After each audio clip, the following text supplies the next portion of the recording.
ফিরে আসলি যে ভার্সিটি বন্ধ নাকি? কিছু ছেলে রাস্তায় বিরক্ত করছিল, চলে আসছে। মানুষের রুচির এতই অকাল পড়েছে, তোর মতো চেহারার মানুষকে বিরক্ত করবো? তোমার ছেলেকে চুপ করতে বলো কিন্তু। কেন চুপ করবো? তোর যে চেহারা দেখে যে ওরা অজ্ঞান হয়ে যায়নি, এটাই তো অনেক। তুই তো আমাকে সারাদিন দেখিস, কয়বার অজ্ঞান হোস? হ্যাঁ, আরে আমার কথা বাদ, আমি শিওর ওদের কোনো না কোনো চোখের সমস্যা আছে, আর নয়তো ওরা কোনো মেয়েই দেখেনি। একটা থাপ্পড় খাবি বেয়াদব। ওর কথা বাদ দে তো, তুই অন্য রাস্তা দিয়ে ঘুরে যা। তুমিও না মা, তুমি ওর কথা বিশ্বাস করতেছো? ওকে কেউ বিরক্ত করেনি। তো তোর কি মনে হয় বানিয়ে বানিয়ে বলছে এগুলা? তা নয় তো কি? ঠিক আছে, তাহলে আমার সাথে চল, যে নিজের চোখে দেখে আসবে।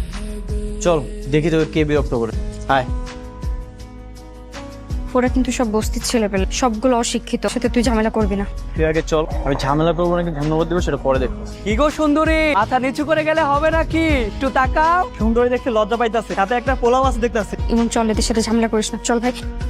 তোমরা আমার বোনকে বিরক্ত করছো কেন? করছি, ভাল লাগছে। কি হয়েছে?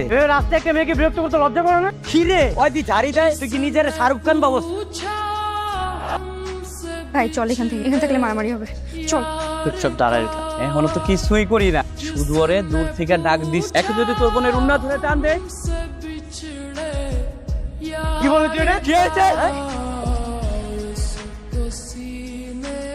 একটা মাস্তান ছেলেকে জন্ম দিয়েছি আমি। ভার্সিটি করার নাম রাস্তাঘাটে মারামারি করে বেড়ায়। তোকে আমি মারামারি করতে নিষেধ করছিলাম না? শুনলি না কেন আমার কথা? কেন শুনিস নাই? বড় বোনের কথা কেন তুই শুনিস নাই? কি শুনবো? রাস্তায় আমার সামনে আমার বোনকে সবাই বিরক্ত করতেছে, আমি সেটা সহ্য করবো? এখন কি উদ্ধার করছিস? এখন যদি তোর বোনকে এরপর আরো বেশি বিরক্ত কর, তখন কি করবি? আচ্ছা বাবা, বাদ দাও না। শোন ভাই, তুই আর ওই রাস্তা দিয়ে যাবি না, ঠিক আছে? কেন যাবো না? কিরকম বেয়াদব ছেলে বোনের মুখে মুখে তর্ক করছে। তোকে আমি বাসা থেকে বের করে দিয়েছি, সেটাই ভালো ছিল। এখন কি করবো? আবার আমাকে বের করে দিবা? তোর জন্য না কেউ আমাকে সহ্য করতে পারে। তুই যতদিন এই বাড়িতে থাকবি ততদিন আমি বাড়িতে থাকবো না। তাহলে এখন কি করবো আমি? তোর বোনকে বাড়ি থেকে বের করে দিব? সেটা তো তোমরা ডিসাইড করবো, হয় আমি না হয় তোমাদের মেয়ে। আমি ডিসাইড করছি, এই বাড়ি থেকে তুই চলে যাবি। এই বাড়িতে তোর বোন থাকবে, এই বাসা থেকে চলে যা। যা বলছি। ঠিক আছে, তোমাদের মেয়ে যতদিন বাসাতে থাকবে ততদিন এই বাসাতে আমি ফিরবো। ভাই ভাই ভাই ভাই ভাই, রাগ করিস না, তোকে চলে যেতে বলি নাই ভাই। ভাই তুই আব্বু আম্মুর উপর রাগ করিস না, প্লিজ ভাই। আমার হাতটা ছাড়, আমার সব সমস্যার মূলে তুই।